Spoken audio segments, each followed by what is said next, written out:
এগুলো থেকে সিকিউতে প্রচুর পরিমাণে প্রশ্ন আসে। ডিএনএ যারা বুঝে ফেলছো, ডিএনএ যে বুঝে ফেলছো তার জন্য আরএনএ বোঝার কোনো কিছুই না।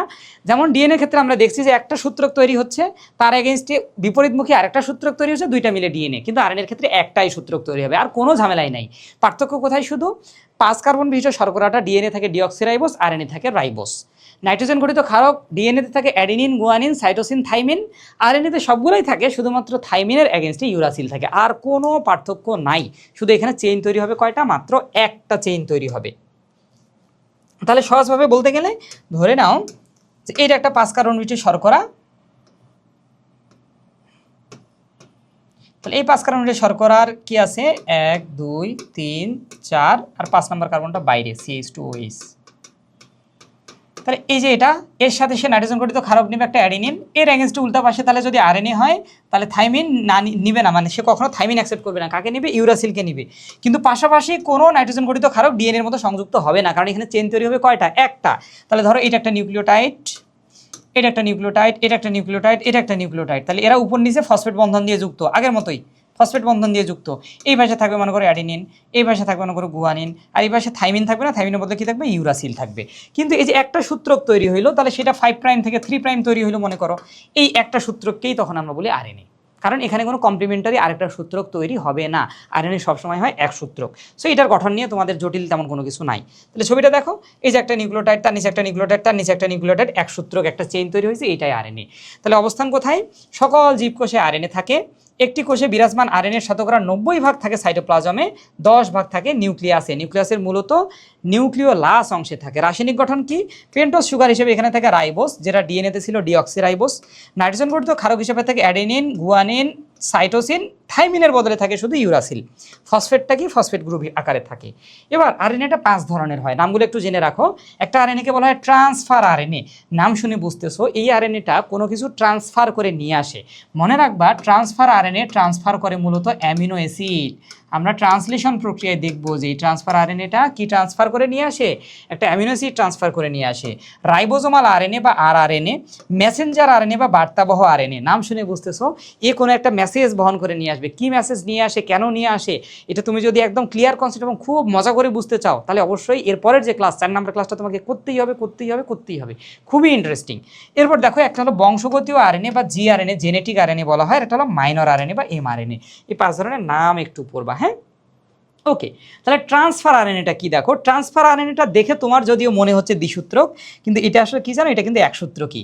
তাহলে আরএনএটা মনে করো একটা সুতা, এই সুতাটা, তাহলে এটা 5 প্রাইম আর একটা প্রান্ত হলো 3 প্রাইম। কিন্তু ট্রান্সফার আরএনএটা একদম সোজা সুতার মতো না থেকে সবাই টাকে একটু টানা হেঁচড়া করে। মনে করো এই সুতাটাকে আমি এইদিকে একটু টান দিলাম, এইদিকে একটু টান দিলাম, নিচের দিকে একটু টান দিলাম, তখন ওই একটা সুতাই কিন্তু এরকম গঠন প্রাপ্ত হতে পারে। মানে সুতাটা একটু ভাঁজ ভাঁজ হয়ে আছে, বুঝছো? আর কোনো কিছুই না। তাহলে এটা 5 প্রাইম প্রান্ত, এটা 3 প্রাইম প্রান্ত। কিন্তু সে যদি দ্বিসূত্রক হইতো, তাহলে একটা সুতা থাকতে হতো 5 প্রাইম থেকে 3 প্রাইম, আরেকটা সুতা থাকতে হইতো 3 প্রাইম থেকে 5 প্রাইম। এবং এই দুইটা সুতার মধ্যে অ্যাডিনিনের সাথে এদিকে গুয়ানিনের, অ্যাডিনের সাথে ইউরাসিলের, গুয়ানিনের সাথে সাইটোসিনের হাইড্রোজেন বন্ধন থাকতে হইতো। কিন্তু ট্রান্সফার আরএনএতে এরকম পাশাপাশি নিউক্লিওটাইডের কোনো হাইড্রোজেন বন্ধন দিয়ে সংযুক্ত থাকে না। কিন্তু দেখে যদিও দ্বিসূত্রক মনে হচ্ছে, কিন্তু সুতা দেখো একটাই। ওই এক সুতাকে এদিকে একটু টানছি, এদিকে একটু টানছি, এদিকে একটু টানছি, তার কারণে আকৃতিটা এমন হয়ে গেছে, হ্যাঁ?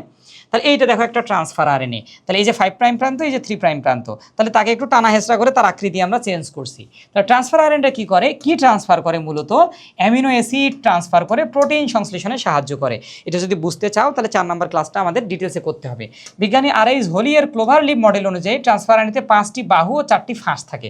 তাহলে এগুলোকে বলা হয় ফাঁস, এই গোলগুলোকে বলা হয় ফাঁস বা লুপ, হ্যাঁ? আর লম্বাগুলোকে বলা হচ্ছে বাহু। এর বাহুগুলোর মধ্যে একটা নাম অ্যামিনো অ্যাসিড বাহু, যেখানে সে অ্যামিনো অ্যাসিডটাকে নিয়ে আসে। একটা নাম অ্যান্টিকোডন বাহু, এই বাহুটাকে বলা হয় অ্যান্টিকোডন, যে অ্যান্টিকোডন বাহু দিয়ে সে মেসেঞ্জার আরএনএর উপর বসে। এই জিনিসটা এখন তোমরা বুঝবা না, তুমি যদি 4 নম্বর ক্লাসটা করো তাহলে বুঝবা যে আসলে মেসেঞ্জার আরএনএ কি, মেসেঞ্জার আরএনএ কি বহন করে নিয়ে আসতেছে, তখন ক্লিয়ার হবা। আর একটা হলো অতিরিক্ত বাহু থাকে। তাহলে তুমি এই ছবিটা দেখো, এই ছবিটা দেখলে একটু বুঝতে পারবা যে এইখানে ট্রান্সফার আরএনএটা বসছে একটা আরএনএর উপর। এই আরএনএটাকে বলা হচ্ছে মেসেঞ্জার আরএনএ, হ্যাঁ? তাহলে এইটা হলো একটা মেসেঞ্জার আরএনএ, এই যে একটা মেসেঞ্জার আরএনএ। এই মেসেঞ্জার আরএনএর 3টা কোডকে, অর্থাৎ এই যে সাইটোসিন, গুয়ানিন, ইউরাসিল, এটাকে বলা হয় জেনেটিক কোড, এটাকে বলা হয় জেনেটিক কোড। এই জেনেটিক কোডের উপর এসে বসে ট্রান্সফার আরএনএর যে পার্টটা, তাকে বলা হয় অ্যান্টিকোডন। তাহলে এটাকে কি বলা হচ্ছে? এটাকে বলা হচ্ছে অ্যান্টিকোডন। তাহলে এই প্রান্তটা অ্যান্টিকোডন। আর যে প্রান্তে ট্রান্সফার আরএনএ একটা অ্যামিনো অ্যাসিড বহন করে নিয়ে আসে, এই প্রান্তটাকে বলা হয় কোডন। তাহলে ট্রান্সফার আরএনএর একটা প্রান্ত অ্যামিনো অ্যাসিড মাথায় করে নিয়ে আসে, ওই প্রান্তটার নাম কি? কোডন।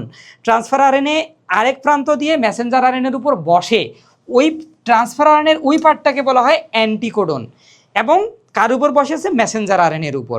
এবং সে যখন মেসেঞ্জার আরএনএর উপর এসে বসে, তখন অ্যামিনো অ্যাসিডটাকে রেখে আবার আরেক প্রান্ত দিয়ে চলে যায়। তাদের বসার জন্য যে সবুজ রঙের যে অংশটা দেখতে পাচ্ছ, যে তাদের বসার একটা জায়গা তৈরি করে দিছে, এই সবুজ রঙের জায়গাটাকে বলা হয় রাইবোজোম। আমি বারবার কিন্তু বলে আসছিলাম যে রাইবোজোম, মেসেঞ্জার আরএনএ এবং ট্রান্সফার আরএনএ তিনজন মিলেই প্রোটিন তৈরি করে। তাহলে প্রথমে মেসেঞ্জার আরএনএ আসছে, তার উপর রাইবোজোম বসার জায়গা করে দিছে, এরপর ট্রান্সফার আরএনএ আসবে, মেসেঞ্জার আরএনএর উপর বসবে, অ্যামিনো অ্যাসিড আনবে, রেখে চলে যাবে। আরেকটা ট্রান্সফার আরএনএ আসবে, বসবে, অ্যামিনো অ্যাসিড রাখবে, চলে যাবে। এরকমভাবে দেখো এই যে কতগুলো অ্যামিনো অ্যাসিড নিয়ে আসছে, তাই না? এই সবগুলো অ্যামিনো অ্যাসিড জোড়া দিয়ে পরবর্তীতে তৈরি হবে প্রোটিন, যে জিনিসটা আমরা ট্রান্সলেশন প্রক্রিয়া যখন পড়ব তখন বিস্তারিতভাবে আলোচনা করবো এবং ভিডিওর মাধ্যমে সুন্দর করে দেখাবো। এবার রাইবোজোমাল আরএনএ কি করে দেখো। রাইবোজোমের প্রধান গাঠনিক উপাদান, কোষের সমস্ত আরএনএর 80 থেকে 90 ভাগই থাকে আরআরএনএ। জেনেটিক আরএনএ কি করে? ভাইরাস দিয়ে বংশগতীয় বস্তু হিসেবে থাকে, প্রধান কাজ এরও প্রোটিন তৈরি। মাইনর আরএনএ কিছু আরএনএ যারা কোষে বিভিন্ন প্রোটিনের সাথে মিশে এনজাইমের কাঠামো দান করে। তাহলে এনজাইমের কাঠামো দান করে মাইনর আরএনএ, এরা এনজাইম হিসেবেও কখনো কাজ করে থাকে। বার্তাবহ বা মেসেঞ্জার আরএনএ, এটা অনেক ইম্পর্টেন্ট। তাহলে জিনের সংকেত অনুযায়ী প্রোটিন সংশ্লেষণের সাঁচ, কেন সাঁচ এটা জানার জন্য তোমাকে অবশ্যই 4 নম্বর ক্লাস করতে হবে। তাহলে এটা কি করে? প্রোটিন সংশ্লেষণের সাঁচ হিসেবে কাজ করে, হ্যাঁ। এবং এরা কি করে? যে অ্যামিনো অ্যাসিডের অনুক্রমটা বাছাই করে, মানে কোন অ্যামিনো অ্যাসিডটা আসবে এটা তারাই নির্ধারণ করে দেয়। ট্রান্সক্রিপশন প্রসেসে মূলত মেসেঞ্জার আরএনএ সৃষ্টি হয়। ডিএনএ থেকেই মেসেঞ্জার আরএনএ তৈরি হয় এবং ডিএনএ থেকে মেসেঞ্জার আরএনএ তৈরির প্রক্রিয়াটাকে বলা হয় ট্রান্সক্রিপশন। এই ট্রান্সক্রিপশন, ট্রান্সলেশন, রেপ্লিকেশন আমাদের লাস্ট ক্লাসের টপিক। এখানে দেখো ডিএনএ আর এর মধ্যে একটু পার্থক্য দেওয়া আছে। পার্থক্যের এই ছকটা থেকে খ নাম্বারে প্রশ্ন আসতে পারে, খ নাম্বারে, হ্যাঁ, ছোটবেলা থেকেই পড়ে আসছো, একটু রিডিং দিলেই বুঝতে পারবা। তাহলে এই ছিল আমাদের আজকের ক্লাস এবং এই অধ্যায়ের সবচেয়ে ইন্টারেস্টিং টপিক এবং তোমাদের জন্য যেটা সবচেয়ে জটিল, তোমরা মনে করো সবচেয়ে জটিল, কিন্তু আমার ক্লাসটা যদি তুমি করো তাহলে দেখবা ওই টপিকটাই সবচেয়ে ইজি, সেটা হলো রেপ্লিকেশন, ট্রান্সক্রিপশন, ট্রান্সলেশন। এই টপিকটা তুমি যদি বুঝে থাকো তাহলে দেখবে একটা পৈশাচিক আনন্দ পাবা, তোমার খুব ভালো লাগবে যে আসলে একটা জীবের মধ্যে এতগুলো ঘটনা ঘটতেছে, আল্লাহ তাআলা এত নিখুঁতভাবে সৃষ্টি করছে, তুমি খুব মজা পাবা। এই জন্য কিন্তু নেক্সট দিনের ক্লাসটা, অর্থাৎ 4 নম্বর ক্লাসটা অবশ্যই তোমাকে করতে হবে। এবং 4 নম্বর ক্লাসের যে টপিকগুলো, এগুলো থেকে সিকিউতে প্রচুর পরিমাণে প্রশ্ন আসে। সো তোমার সাথে নেক্সট ক্লাসে দেখা হচ্ছে ইনশাল্লাহ। আজকে পর্যন্তই, ভালো থাকো, আল্লাহ হাফেজ।